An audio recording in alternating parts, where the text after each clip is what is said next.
Hello everyone. अब इसमें हमारा क्या कसूर है कि इंडिया पाकिस्तान से जो है वो जंग हार गया। अब इसमें हमारा क्या कसूर है कि आपके राफेल नहीं उड़ते। इसमें हमारा क्या कसूर है कि भाई आप थोड़ी थोड़ी बातों में रो जाते हैं। अब इसमें हमारा क्या कसूर है कि आप खुद अपनी जीत के हवाले से बात करने के बजाय बात कर रहे हैं कि हारिस रऊफ ने आपको मैच में इशारों पर नचा दिया। आप ये बात कर रहे हैं कि फरहान के जेस्चर ने आपको रुला दिया। तो अगर आप रो गए, आप नाचे हारिस के इशारों पर, तो इसमें हमारा तो कोई कसूर नहीं है। इसमें कसूर है आपकी निकम्मी नकारा फौज का, जिसने आपको कहीं का ना छोड़ा। अब बात कर लेते हैं मैच की। मैच में पाकिस्तान की जो परफॉर्मेंस है उसके हवाले से अगर हम बात करें तो पिछले मैच के बनस्बत इस मैच में जो बॉडी लैंग्वेज थी पाकिस्तान की, हमारी टीम की, वो काफ़ी बेहतर थी। बॉडी लैंग्वेज बेहतर होने से एक बात समझ में आई कि हमारी जो टीम है टैलेंट में किसी तरह भी पीछे नहीं है। सेकंड बात ये कि जिस तरह सूर्या कुमार यादव ने कहा कि जो राइवलरी है वो बनती नहीं है, तो राइवलरी बनती नहीं है तो फिर आपने हाथ क्यों नहीं मिलाया? फिर आप हाथ मिला लेते। अच्छा जी, उसके अलावा आपने कहा कि बहुत ज़्यादा डिफरेंस आ गया। जी हाँ, वाकई ये बहुत बड़ा डिफरेंस होता है 6-0 का। ये आपको हमेशा क़यामत तक याद करने की ज़रूरत है। ख्वाजा आसिफ जो हैं उन्होंने इस हवाले से कहा कि हारिस रऊफ ने कम चुक के रखिया। वैसे उनको ऐसा करना भी चाहिए था और बिल्कुल ठीक कहा, क्योंकि जब कोई किसी को पीछे से नारेबाजी कर रहा हो, ट्रोल कर रहा हो, किसी के हवाले से नारे लगा रहा हो, तो उन्होंने बेचारों ने क्या किया? क्या कसूर था?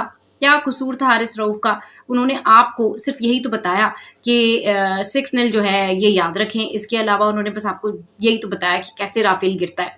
तो इसके ऊपर इतना हंगामा और शोर मचाने की कोई ज़रूरत नहीं है। मैं हैरान रह गई इंडियन क्राउड को देख के कि मैच के बाद जब वो बाहर निकले हैं तो उन्होंने रोना पीटना शुरू कर दिया कि हारिस रऊफ ने, बिल्कुल मोदी स्टाइल में उन्होंने बात की, हारिस रऊफ ने हमें इशारे किए।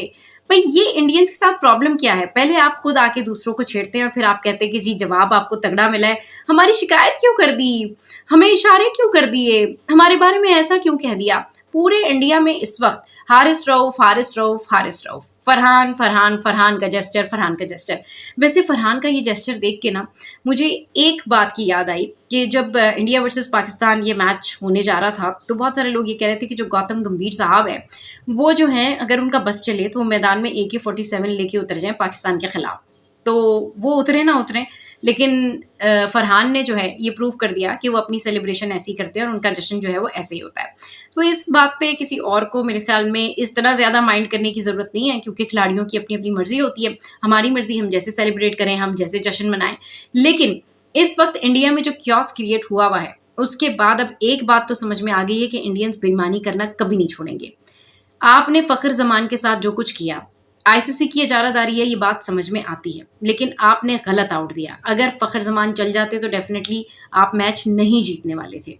पाकिस्तान की टीम की परफॉर्मेंस के बारे में आप बात कर सकते हैं, लेकिन पाकिस्तान की टीम को अगर आप ये कहेंगे कि ख़त्म हो गई और फलाना हो गया और ये हो गया, तो वही टीम है जिसके प्लेयर्स ने मैच में आपको दबा के आउट किया था, छक्के भी लगाए थे और चौके भी लगाए थे।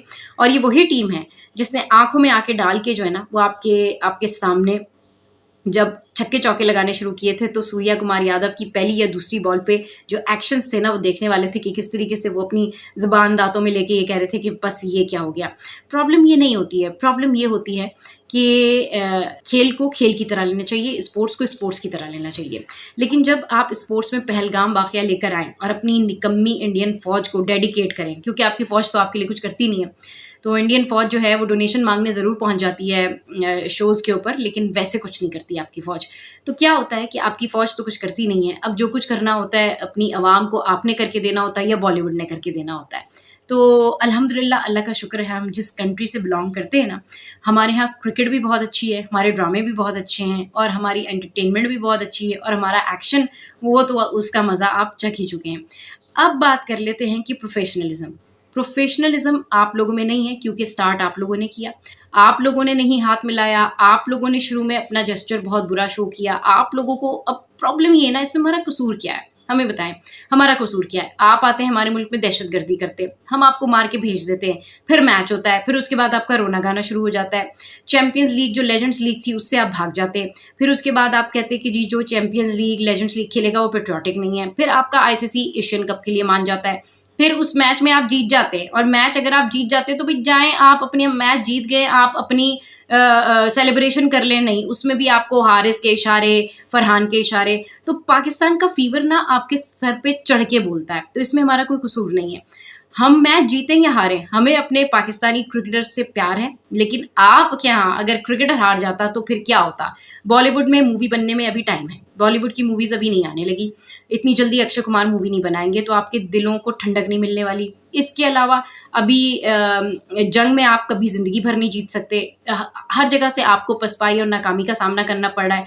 अब बचा क्रिकेट, अगर क्रिकेट में भी आपके क्रिकेटर्स नहीं जीतेंगे, बेईमानी नहीं करेंगे, तो फिर आप लोगों के अरमानों पे तो हर तरफ से पानी फिर जाएगा। हमें ऐसी कोई प्रॉब्लम नहीं है जी, हमारे ड्रामे भी हिट हैं, हमारी एंटरटेनमेंट भी हिट है, हमारी क्रिकेट भी हिट है, हमारे इशारे भी हिट है और हमारे एक्शन भी हिट है। पाकिस्तान ज़िंदाबाद।